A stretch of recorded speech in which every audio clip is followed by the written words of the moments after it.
A história começa com Thaddeus Ross aproveitando os aplausos após ser eleito o novo presidente dos Estados Unidos, mas sua filha, Betty, ainda não o perdoou pelo seu passado. A equipe dele disse que tentaram entrar em contato com ela repetidas vezes, mas ela não está respondendo. Durante seu discurso de aceitação, Ross disse que eles acabaram de passar por uma das eleições mais cruciais da história do país. Ele menciona o caos da metade da humanidade desaparecendo e aquela coisa celestial gigantesca emergindo do oceano. Estes são tempos incertos, e a melhor maneira de seguir em frente é permanecermos unidos. Logo depois, a mídia não perdeu tempo em vasculhar seu passado conturbado, detonando por sua obsessão pelo Hulk e pelas coisas obscuras que ele tinha feito antigamente. No entanto, Ross insiste que é um homem mudado agora. Em outro lugar, Sir Wilson está assistindo à transmissão. Ele vê que Ross realmente chegou à presidência, onde, durante uma coletiva de imprensa, Ross insinuou que sua busca implacável pelo Hulk não apenas definiu sua carreira, mas também lhe custou seu relacionamento com Betty. 5 meses depois, avançando no tempo, Vaca, México. Joaquim Torres está trabalhando com o Capitão América, Sir Wilson, em uma missão confidencial. O presidente Ross os enviou pessoalmente para impedir o roubo de um container misterioso. As ordens são claras como água. Ninguém pode saber o que tem dentro. Cap rompe no ponto de encontro, onde o comprador deveria aparecer, e imediatamente começa a lutar contra os guardas de plantão. Garantir o pacote é a prioridade, mas as coisas mudam quando percebem que o líder serpente está envolvido. O vilão, transbordando arrogância, ameaça matar um padre e um grupo de sacerdotisas em oração, zombando de sua fé. Com um escárnio, ele diz que não está ali para orações. Ele quer que o padre lhe diga onde está o comprador. Quando o padre se recusa, a ordem ecoa: exterminem todos. Mas antes que ele possa agir, uma voz imponente corta a atenção: Capitão América. Sem hesitar, o líder serpente ordena que seus homens o derrubem enquanto ele protege o pacote. Só entra em ação, eliminando facilmente os soldados inimigos. Do alto, Joaquim Torres rapidamente avista o líder serpente escapando com o pacote e avisa Sam, que sai em perseguição. Determinado, Cap confronta o líder serpente, avisando que seu comprador não apareceu. Ele sorriu com ironia e sugeriu procurar clientes melhores, mas o vilão, impassível, disse que esse não era problema dele. Sam tem um maior, e um dos seus homens está pronto para enfrentá-lo. Azar o dele, seu tal guerreiro não é páreo para o Capitão América. Joaquim Torres consegue recuperar o pacote, garantindo o sucesso da missão. Enquanto isso, o presidente Ross visita o túmulo de Karen Lee Ross, cumprindo uma promessa que fez a Betty. Embora o relacionamento deles ainda esteja abalado, ele se importa profundamente com ela e está tentando se redimir à sua maneira. Apesar de ele ter mudado, ela ainda não confia nele. Além disso, ele está prestes a completar seus primeiros 100 dias no cargo e precisa garantir um tratado crucial. Enquanto isso, o Capitão América junta as peças e percebe que o comprador pretendia trapacear o líder serpente. O homem pagou $50 milhões para que o container fosse secretamente redirecionado para o Japão, onde ele planejava recuperá-lo mais tarde. Sir Wilson se encontra com Joaquim Torres, que busca seu conselho sobre como se tornar um sucessor digno do manto de Falcão. Para ajudá-lo, Sir o leva para conhecer Isaiah Bradley, esperando que ele possa treinar com alguém que personifique o que significa ser um herói de verdade, sem precisar de soro de super soldado. Durante o treinamento, Sam recebe uma ligação do presidente Ross. Quando Sam retorna, Isaiah não se contém, repreendendo-o por receber ordens de Ross e lembrando das ações passadas do presidente. Sam explica que não está seguindo ordens cegamente. Manter-se próximo à Casa Branca permite que ele fique de olho em Ross e proteja as pessoas se as coisas saírem do controle. Além disso, ele tem um aliado lá dentro que o avisará se Ross fizer alguma coisa imprudente. Depois da conversa, Sam menciona que foi convidado para a Casa Branca para ser homenageado pela missão que realizou com Wei. Como forma de agradecimento, ele convida Torres para se juntar a ele e o incentiva a vestir seu terno, dizendo que seria uma honra tê-lo presente. Após um momento de hesitação,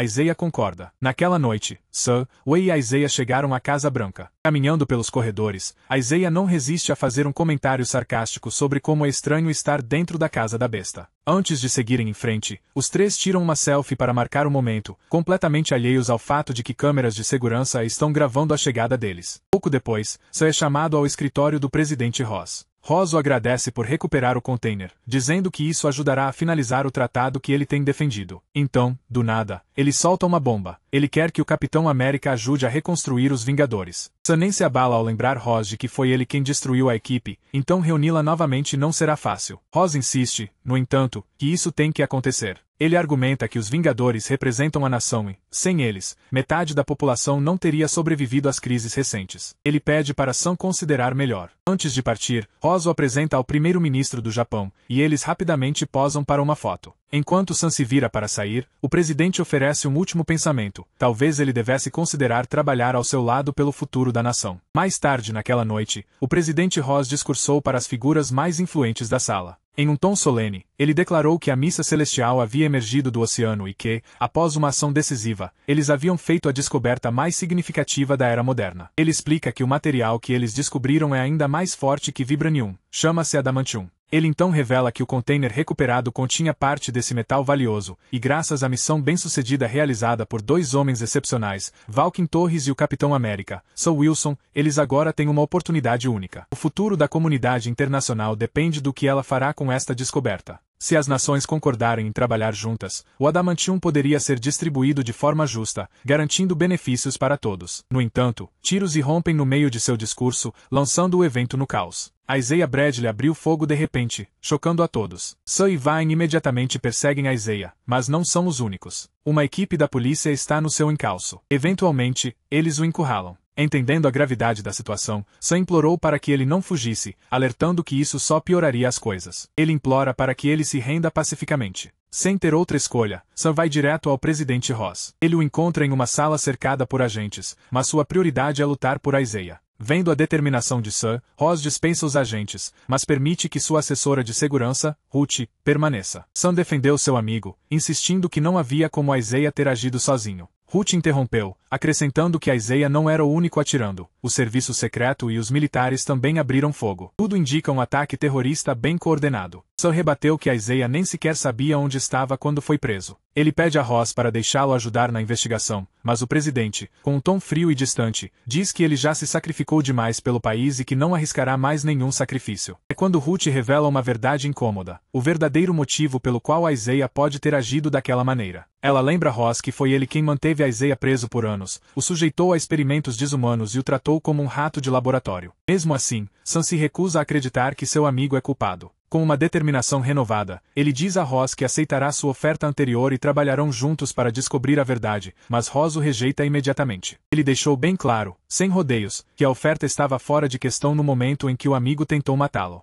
Ele acrescenta que Sam nem deveria estar envolvido, porque ele não é Steve Rogers. Tendo dito tudo o que precisava, Ross deu a Ruth total autoridade sobre a investigação e, com um aceno displicente, sinalizou para Sam sair. Assim que ele está saindo, Ross solta um filho frio e condescendente. Essa palavra atinge Sam mais forte do que qualquer acusação, não só pelo tom, mas pelo que implica, uma lembrança de que, aos olhos de Ross, ele ainda é alguém que pode ser tratado com condescendência. Determinado a descobrir a verdade, Sam Wilson vai ver Isaiah Bradley para descobrir o que realmente aconteceu. Quando eles se encontrarem, Isaiah jura que nunca faria algo assim. Ele nem sequer entende por que agiu daquela forma naquela noite. Com um olhar tenso, ele explicou que seu dia tinha sido completamente normal. Ele passou na barbearia, pegou seu terno e depois foi com eles para a Casa Branca. Desde o início, ele teve um mau pressentimento sobre isso. Ele hesitou antes de ir. Ele se lembra de tudo claramente. Eles tiraram uma selfie quando chegaram, mas então algo estranho aconteceu. O celular dele simplesmente parou de funcionar. Depois disso, eles foram escoltados para a Sala Leste. Quando ele se deu conta, estava sentado no parque, sem se lembrar de como havia chegado ali.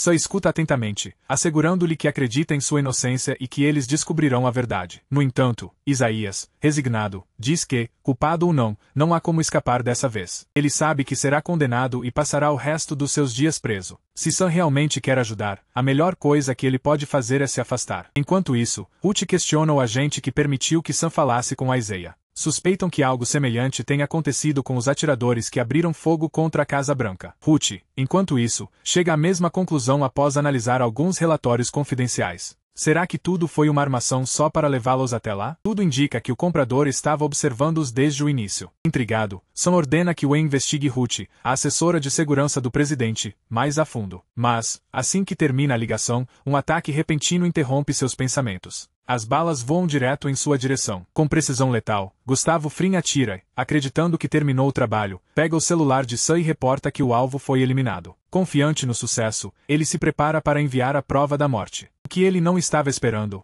O Capitão América está sempre um passo à frente. Num piscar de olhos, Sam avançou para cima dele. A cada ataque, ele zomba, afirmando que ele é inútil sem seu equipamento, mas ele subestima os instintos do capitão. Em um movimento rápido, Sam o pega de surpresa, desferindo um golpe brutal que deixa Fring gravemente ferido antes de dar seu último suspiro. Frin solta uma risada amarga. Com uma voz fraca, ele diz a Sun que ele fez um bom trabalho em derrubá-lo, mas Sun não vai gostar do que vem a seguir. Em um cenário completamente diferente, o presidente Ross está se reunindo com líderes mundiais para finalizar o Tratado de Adamantium, mas as tensões aumentam rapidamente. Os líderes estão questionando como podem confiar na sua liderança quando ele sequer tem controle sobre o próprio país. O clima no recinto fica mais tenso quando alguém aponta a peça que falta. O primeiro-ministro do Japão, um ator fundamental no acordo, não está em lugar nenhum. A ausência dele diz muito. O Japão não está disposto a assinar. Em meio à incerteza predominante, líderes internacionais decidiram suspender as negociações. Eles avisam Ross que, se ele não reconquistar a confiança do Japão, eles seguirão em frente sem ele. A pressão está aumentando, e a estabilidade do seu governo está por um fio. Wei conta a Sun o que descobriu sobre Ruth. Nascida em Israel e treinada na Sala Vermelha, ela é uma viúva negra. É por isso que ele adverte Sun para não subestimá-la ou entrar no caminho dela. Mais tarde, ao revisar as filmagens daquela noite, eles descobriram algo estranho. A Isaiah tinha Ross na mira, mas, por alguma razão, escolheu não atirar. Isso por si só já acende um sinal de alerta. Ainda mais suspeita é o possível envolvimento de Samuel Cernes. Com essa nova pista, Sun diz para ele se preparar. Eles vão juntos dessa vez. Enquanto isso, Ruth se dirige ao local de Isaiah para se encontrar com o agente, mas ao chegar, ela presencia uma cena perturbadora. O mesmo agente que deixou Sun entrar eliminou sistematicamente todos os atiradores da área antes de apontar a arma para si mesmo, sem hesitar. O rádio dele ainda está tocando a mesma melodia assustadora sem parar. Ao testemunhar isso, Ruth decide imediatamente transferir a Isaiah para um local seguro do outro lado do mundo. O presidente Ross está a caminho do Japão quando é informado de que Sun e Wei deixaram sua base. Sem demora, ele ordena que eles sejam interceptados a todo custo. Enquanto isso, Koopa, o carcereiro da antiga prisão de Isaiah, tenta contatar o presidente, mas a ligação toma um rumo assustador. Um tiro ecoa, e então a voz de Samuel Cernes invade a linha, uma voz que Ross conhece muito bem. Em seu tom calculista característico, Cernes lembra Ross de uma melodia que deveria soar familiar. Então, friamente, ele confronta Ross por tê-lo deixado apodrecer naquela prisão, enfatizando que agora é ele quem está no controle e prometendo que o que vem a seguir será ainda pior. Quando tudo acabar, o mundo inteiro vai odiar o Ross, especialmente a filha dele, Beth. Alarmado, Ross contata imediatamente Ruth, que ainda está no processo de transferir a Isaiah. Ele ordena que ela abandone a missão e siga para o acampamento Ecum. A situação escalou perigosamente. Enquanto isso, Sun e Wei chegam ao acampamento. Após desviarem de uma teia complexa de armadilhas, eles finalmente entram, apenas para se depararem com um silêncio sepulcral. Não há prisioneiros, apenas uma sensação de completo abandono. Avançando, eles descobrem algo ainda mais perturbador, um laboratório secreto, uma instalação de pesquisa operando dentro dos muros da prisão. Isso não é só incomum, é altamente suspeito. Indagando mais a fundo, eles encontraram registros confirmando que a Isaiah já havia sido mantido ali, o que só levantou mais perguntas. De volta ao Japão, Ross finalmente conhece o primeiro-ministro. O plano real de Ross era roubar o metal dentro do container. Ross força um sorriso tenso, tentando ignorar a acusação. Ele argumenta que, se realmente quisesse o Adamantium para si, jamais teria enviado o Capitão América para recuperá-lo. No entanto, o primeiro-ministro permanece não convencido. Em um tom firme, ele diz a Ross que o Japão não fará parte de seu tratado e o adverte a ter cuidado se estiver considerando tomar as rédeas da situação. Enquanto Sun continua procurando no laboratório, ele encontra uma nota perturbadora: 3 pílulas diárias, não exceder a dosagem. Tem algo nisso que simplesmente não me parece certo. Enquanto isso, Valken continua investigando o uso da música para controle mental. Ele descobre que a música Mr. Blue contém uma frequência oculta projetada para manipular os ouvintes. Pensando rápido, ele altera o sinal, neutralizando seus efeitos de forma eficaz. Sem hesitação, ele prontamente admite ter contratado o líder Serpente para roubar o container, mas seu verdadeiro objetivo era matar Ross. A voz dele endureceu com ressentimento enquanto ele contava sua história. Ele conta para Sun que Ross o jogou na prisão sem julgamento e que, após o acidente com radiação gama alterar permanentemente seu cérebro, o governo usou secretamente por 16 anos. Ross, implacável como sempre, explorou sua inteligência para ascender à presidência, alimentando o tempo todo com a mesma promessa vazia: assim que tivesse poder, o libertaria. Mas assim que Ross conseguiu o que queria, ele o abandonou sem pensar 2 vezes. Sun tenta argumentar com ele, explicando que suas ações estão arrastando a Isaiah para a confusão e que continuar por esse caminho só machucará mais pessoas inocentes, mas Cernes não cede. Na mente de Ross, ele está além da redenção. Parar agora seria o verdadeiro erro. Sem aviso, ele usa seu controle mental para virar um esquadrão de soldados contra Sun e Wei antes de escapar calmamente. É aí que Ruth entra em cena com tudo. Ela não quer se envolver, mas agora não tem escolha. Ela se move como uma arma de precisão, cortando os atacantes com eficiência letal, uma habilidade que não deixa dúvidas de que ela é uma viúva negra. Com a ameaça neutralizada, os três recuaram rapidamente. Ruth acredita que, se Cernis fugiu recentemente, ele não pode ter ido longe. Ela sugere montar um perímetro e rastreá-lo. No entanto, antes que possam agir, os guardas do perímetro cercam e prendem sob as ordens diretas do presidente Ross. Su e Wei sabem o que esperar. No momento em que os soldados ouvem a música, seu comportamento muda instantaneamente. Cernis está agora no controle. Aproveitando a distração, Ruth os liberta, e juntos eles escapam antes que a situação saia completamente do controle. Enquanto isso, no Japão, Ross toma uma decisão drástica. Se não conseguir convencê-los a compartilhar o Adamantium, ele simplesmente o tomará à força. Taylor, seu agente, o adverte sobre as consequências, dizendo-lhe claramente que invadir o Japão desencadearia uma guerra como nada que eles poderiam imaginar. Mas Ross não está ouvindo, ele já se decidiu. De volta aos Estados Unidos, Su, Valken e Ruth recorreram a um aliado improvável, Líder Serpente. Assim que o rastreiam, Sam pede para falar com ele em particular. Com uma voz firme, ele o lembrou de que o Líder Serpente havia dito, durante a última reunião, que encontraria o homem que o fizesse perder tempo. Aquele homem era Samuel Cernis. Intrigado, o Líder Serpente concorda em conversar, mas apenas sob uma condição: ele exige unidade total. Sem opções, Sam concorda em ouvi-lo, e é aí que a verdade finalmente vem à tona. Ele descobre que a música Mr. Blue contém uma frequência oculta projetada para manipular os ouvintes. Pensando rápido, ele altera o sinal, neutralizando seus efeitos de forma eficaz. É quando o comprador misterioso finalmente emerge das sombras, Samuel Cernis. Sem hesitação, ele prontamente admite ter contratado o Líder Serpente para roubar o container, mas revela seu verdadeiro objetivo: matar Ross. Sua voz endurece com ressentimento enquanto ele reconta sua história. Ele conta a Sam que Ross o jogou na prisão sem julgamento, e que, após o acidente com radiação gama alterar permanentemente seu cérebro, o governo usou secretamente por 16 anos. Ross, implacável como sempre, explorou sua inteligência para galgar seu caminho até a presidência, alimentando o tempo todo com a mesma promessa vazia: assim que tivesse poder, o libertaria.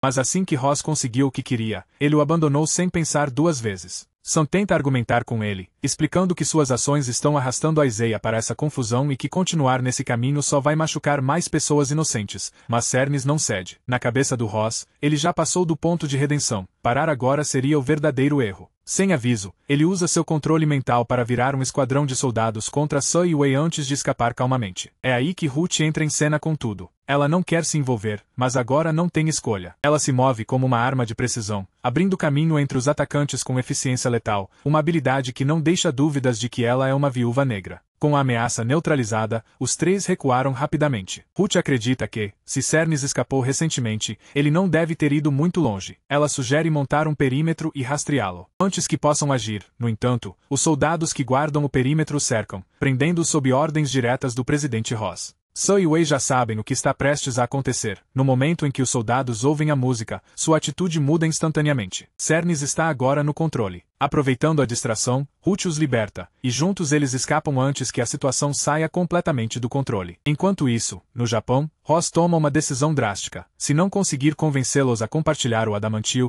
ele simplesmente o tomará à força. Taylor, seu agente, o adverte sobre as consequências, dizendo claramente que invadir o Japão desencadearia uma guerra como nada que eles poderiam imaginar. Mas Ross não está ouvindo, ele já se decidiu. De volta aos Estados Unidos, Su, Valken e Ruth recorreram a um aliado improvável, o Líder Serpente. Assim que o rastreiam, Sam pede para falar com ele em particular. Em um tom firme, ele o lembrou de que o Líder Serpente havia dito durante a última reunião que encontraria o homem que o fizesse perder tempo. Aquele homem era Samuel Cernis. Intrigado, o Líder Serpente concorda em conversar, mas apenas sob uma condição: ele exige total unidade. Sem opções, Sam concorda em ouvi-lo, e é aí que a verdade finalmente vem à tona. O Líder Serpente revela que sua antiga unidade encontrou Cernis anos atrás. Vendo sua condição, eles prescreveram uma dosagem específica de medicação para manter sua mente estável. No entanto, Ross aumentou deliberadamente a dosagem para manter Cernis sob seu controle, usando-o como uma ferramenta para sua ascensão ao poder, assim como todos os outros. Ele lhe contou a mesma mentira, que quando se tornasse presidente, ele o libertaria. Mas, como sempre, Ross mentiu. Além disso, Ross financiou secretamente o Líder Serpente através de um fundo de propina. Agora buscando vingança, Cernis tem pacientemente colocado tudo em movimento com o objetivo: forçar Ross a iniciar uma guerra, garantindo sua ruína completa. Mas o mais alarmante de tudo isso é que Cernis desenvolveu uma tecnologia que o permite controlar qualquer pessoa. Com essa revelação, Sam sabe que não pode perder mais um segundo e vai direto para a Casa Branca.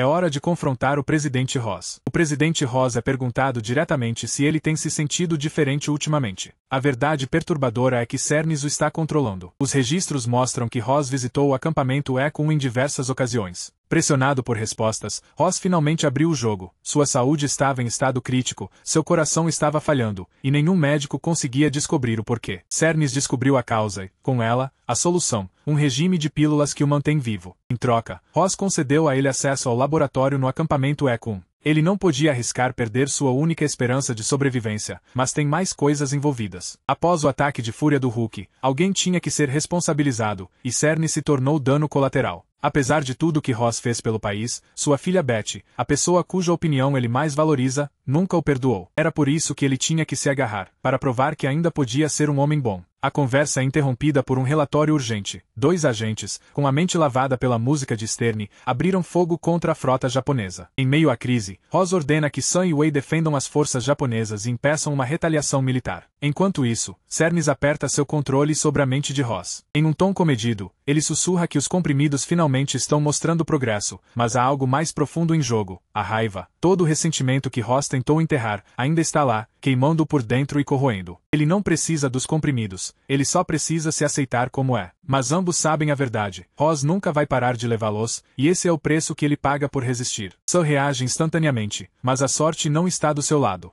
Enquanto Kim cai no oceano, a base informa Sun que uma equipe de resgate está sendo enviada para encontrá-lo. Sabendo que não pode se dar ao luxo de parar, Sun segue em frente, conseguindo evitar que o conflito se agrave e se transforme em uma guerra em larga escala. Finalmente, o primeiro-ministro japonês descobre que o Capitão América salvou sua vida, evitando um desastre internacional. Alguns dias depois, Sun visita Wayne no hospital. Bucky Barnes, também conhecido como Soldado Invernal, também está lá. Avançando com um tom sério, ele ofereceu apoio, dizendo a Sun para não se culpar e que tudo ficaria bem. Então, o inevitável tópico sobre Steve Rogers surge. Sun admite que sente que tudo está desmoronando, que está machucado, Isaiah ainda está preso e, mesmo tendo Cernes ao seu alcance, o cara escapou. Talvez Steve tenha cometido um erro ao dar o escudo para ele, mas Bucky não vê dessa forma. Mesmo com o soro, Steve nem sempre conseguia salvar as pessoas que ele mais amava. Observar pássaros nunca foi fácil, mas isso não tornava a atividade menos recompensadora. Dito isso, Bucky sai. Ele tem um voo para pegar. As pílulas que Cernes deu a Ross contêm radiação gama, que seu corpo está absorvendo em um ritmo alarmante, o que significa que ele precisa constantemente de uma dosagem maior. Usando sua tecnologia avançada, ele induz uma parada cardíaca, matando o homem instantaneamente. Mais tarde, Ross finalmente consegue falar com sua filha, Betty. Dessa vez, ela atende e se desculpa por não ter ligado após o ataque à Casa Branca. Wei se recuperou em outro lugar, mas seu ânimo continua baixo. Sun diz a ele que não se trata de perfeição, mas de não decepcionar as pessoas que acreditam nele. A pressão é esmagadora porque sempre existe a dúvida: será que o meu melhor será bom o suficiente? Ele admira o Sun porque ele nunca desiste.